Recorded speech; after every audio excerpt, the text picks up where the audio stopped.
Hello বন্ধুরা, আজকে এক্সেলের shortcut কিসগুলো তোমাদের দেখিয়ে দেবো, তোমাদের বুঝিয়ে দেবো। শর্টকাট কিস আগেই বলেছি, শর্টকাট কিসগুলো জানলে আমাদের কাজের সুবিধা হয়, খুব তাড়াতাড়ি কাজ করতে পারা যায়।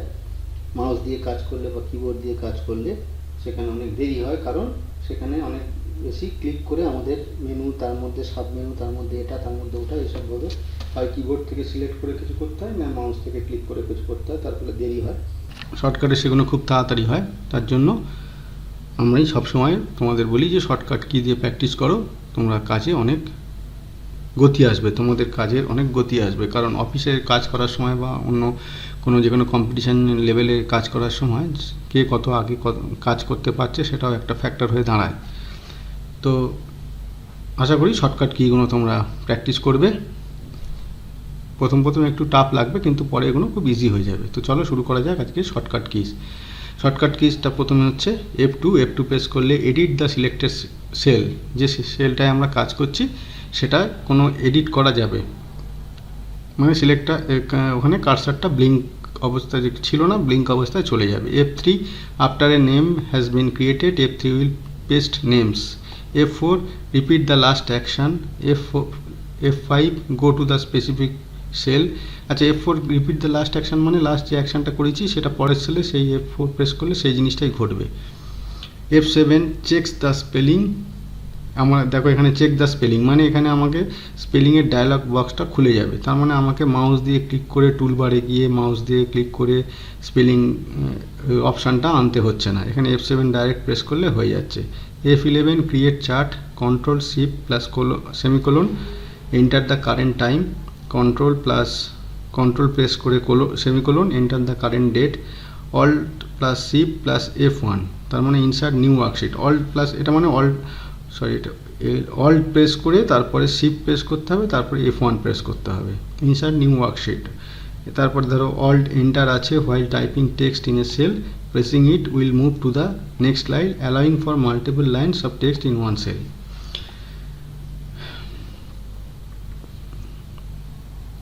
Shift plus F3 open the insert function window, insert যে ফাংশনটা যেটা আছে সেটা খুলে যাবে। আমরা মাউসের রাইট ক্লিক করে ইনসার্ট করলে, কোনো একটা সেলের উপর রাইট ক্লিক করে ইনসার্ট করলে যে অপশানটা খুলে, শিফট প্লাস F3 প্রেস করলেও সেটা খুলে যাবে।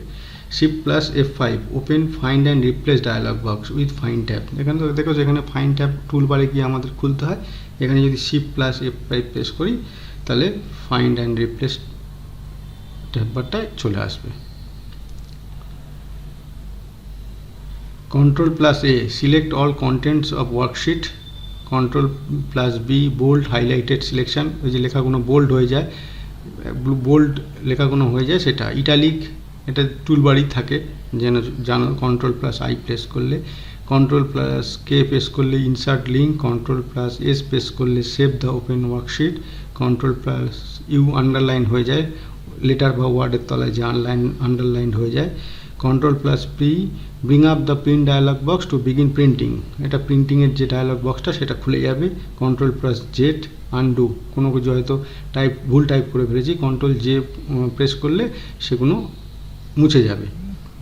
Control plus 1 open the format cell window, control plus F3 open Excel name manager, open control plus F6 switch between open workbook অথবা উইন্ডো, যে ওয়ার্কবুক বা উইন্ডোগুলো খোলা থাকবে কন্ট্রোল প্লাস F6 প্রেস করলে সেগুলোর মধ্যে অল্টারনেট হবে। Control plus F9 minimise current workbook, control plus F10 maximise currently selected workbook.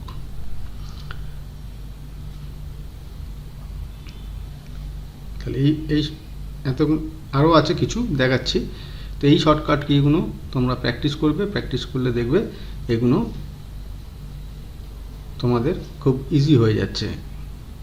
কিছুই না, একটা এক্সেল শিট খুলবে, তাতে কিছু এদিক ওদিক এই সেল ওই সেল এই কলম ওই রোতে টাইপ করবে, করে এই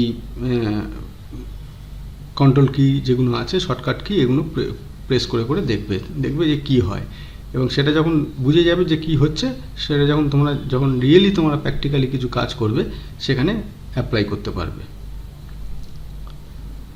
আচ্ছা, তারপর এটা হচ্ছে control plus page up, control press করে পেজ আপটা যদি প্রেস করি তাহলে move to the previous sheet between Excel worksheet in the same Excel document. আমরা ওখানে শিট থাকে না, শিট 1, শিট 2, শিট 3, তো আমরা যদি শিট 2তে আছি, যদি মুভ পেজ আপ করি তাহলে আগের যে শিট 1 সেখানে ওটা চলে যাবে। তাহলে শিট 1-এ চলে গেল, তাহলে মানে শিট 2তে কাজ করছি, শিট 1-এ চলে গেল। তাহলে শিট 2 কাজ করছি, শিট 3-তে যেতে গেলে কী করতে হবে না, control plus page down, move to the next sheet between Excel worksheet in the same Excel document. Control plus tab, move between 2 or more open Excel file. দু তিনটে এক্সেল ফাইল ওপেন করা আছে, হতেই পারে আমাদের কোনো ডাটা রেফারেন্স নেওয়ার জন্য বিভিন্ন রকমের ফাইল 2-3টে খোলা আছে। একবার আমাদের এই এক্সেল ফাইলটা লাগছে কোনো একটা ডাটা নেওয়ার জন্য, ওই ফাইলটা লাগছে কোনো ডাটা নেওয়ার জন্য, সেইটা এবার কন্ট্রোল প্লাস ট্যাপ প্রেস করলে ওই এক্সেল ফাইলগুলো স্ক্রিনে দেখিয়ে দেবে, সেখান থেকে আমরা চুজ করে নেবো কোনটা হতে পারে। বারবার মাউস দিয়ে ক্লিক করে খুলতে হবে না। Alt plus equal, create a formula to sum all of the above cell. Control plus invited, insert the value of the above cell into cell currently selected. Control plus home, move to the cell A1. যে ধরো কোনো জায়গায় নিচে কাজ করছি আমরা, অনেকটা পেজের নিচে চলে এসেছি, একদম উপরে যেতে হবে, তাহলে কন্ট্রোল প্লাস হোম পেজ করলে একদম সেল A1-এ গিয়ে কার্সারটা চলে যাবে। Control plus arrow key, move to the next column, control plus space select entire column, shift plus space select entire row, control minus delete the selected column or row, control plus shift plus equal to insert a new column or row. তো এই হচ্ছে shortcut কির কিছু kiss তোমাদের সামনে দেখিয়ে দিলাম, যেমন ওয়ার্ডে দিয়েছিলাম এখানেও দিয়ে দিলাম, যাতে তোমরা প্র্যাকটিস করে এগুলো তোমাদের নিজেদের কাজের পারফেকশন বা এফিসিয়েন্সি বাড়াতে পারো। পারফেকশন বলবো না, এফিসিয়েন্সি, কাজের এফিসিয়েন্সি বাড়াতে পারো। ঠিক আছে, তো এক্সেলটা আমাদের আজকে এইটার মাধ্যমে এক্সেলটা আজকে শেষ করলাম। পরের দিন হয়তো পাওয়ার পয়েন্ট বা এক্সেলের যদি আর কিছু দেখে নিই আমরা কি বাকি রইল প্রাথমিক লেভেলে, সেটা করাবো, আর না হলে পাওয়ার পয়েন্ট শুরু করাবো। এখন তোমরা বলবে যে এক্সেলের আরও যে ডিটেলসগুলো রইল সেইগুলো কোথায় গেল, অবশ্যই করাবো। পাইভট, এক্সেলের দুটো ইম্পর্টেন্ট ফিচার্স, ধরো এক পাইভট টেবিল আছে, এরকম আরও অনেক ইম্পর্টেন্ট ফিচার আছে যেগুলো এক্সেলের এক্সেল এ ওই সবগুলো না জানলে হয় না। তেমনি ওয়ার্ডেরও কিছু আছে, ওগুলো ওয়ার্ডে না জানলে হয় না, চিন্তা করতে হবে না। এগুলো আমরা আগে প্রাইমারি ইন্ট্রোডাকশানটা দিয়ে নিই প্রত্যেকটা জিনিসের। ওয়ার্ড হলো, এক্সেল হলো, এরপর পাওয়ার পয়েন্ট হবে, অ্যাক্সেস হবে, তারপরে ডিটেলস তো আমরা অবশ্যই করাবো। প্রাথমিক এই লেভেলগুলো তোমরা ভালো করে দেখে ক্লিয়ার করে নাও, প্র্যাকটিস করে নাও, যার ফলে যখন আরও বেশি ডিটেলসে ঢুকবো তোমাদের যাতে কোনো অসুবিধে না হয়, সেই জন্য আগে এইরকমভাবে স্টেপ বাই স্টেপ করা। ডিটেলসে তো অবশ্যই করতে হবে, ডিটেলস না জানলে এই সামান্য জিনিস জেনে প্র্যাকটিক্যাল ফিল্ডে তো কাজ করা যাবে না, ডিটেলস তো অবশ্যই জানতে হবে। তো ডিটেলস জানার আগে জমিটা তো তৈরি করতে হবে, সেইটা আমরা জমিটা তোমাদের তৈরি করিয়ে নিচ্ছি, তারপরে আমরা আস্তে আস্তে ডিটেলসে অবশ্যই ঢুকবো। তো বন্ধুরা, আজকে এই পর্যন্তই।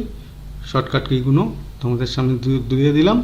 আশা করি তোমাদের এগুলো চার্ট আকারে পেয়ে, এদিক ওদিক এলোমেলো না থেকে একটা চার্ট আকারে পেয়ে তোমাদের ভালো লাগলো। তাহলে ভালো লাগলে লাইক করবে, শেয়ার করবে, আর অবশ্যই সাবস্ক্রাইব করবে। আর যদি তোমাদের কিছু মন্তব্য থাকে, তোমাদের কিছু রিমার্কস থাকে, তোমরা কমেন্ট সেকশানে অবশ্যই কমেন্ট করে জানাবে। আমরা সেই অনুযায়ী আমাদের এপিসোড রেডি করব, বা তোমাদের কিছু জিজ্ঞাসা থাকলে তার উত্তর দেবো। তো আজকে এই পর্যন্ত বন্ধুরা, থ্যাংক ইউ। তো বন্ধুরা, আজকে এই পর্যন্তই। পরের দিন আবার ফিরে আসবো এর পরবর্তী এপিসোড নিয়ে, নতুন ভিডিও, নতুন টপিক নিয়ে। তো আজকে এই পর্যন্তই। যাওয়ার আগে যেটা বলি প্রতিবার, আজকেও বলি যে আমাদের চ্যানেলটা সাবস্ক্রাইব করুন, আর ভিডিওগুলো পছন্দ হলে লাইক করুন, এবং সেই সঙ্গে বন্ধুবান্ধব চেনাশোনার মধ্যে শেয়ার করুন। Thank you.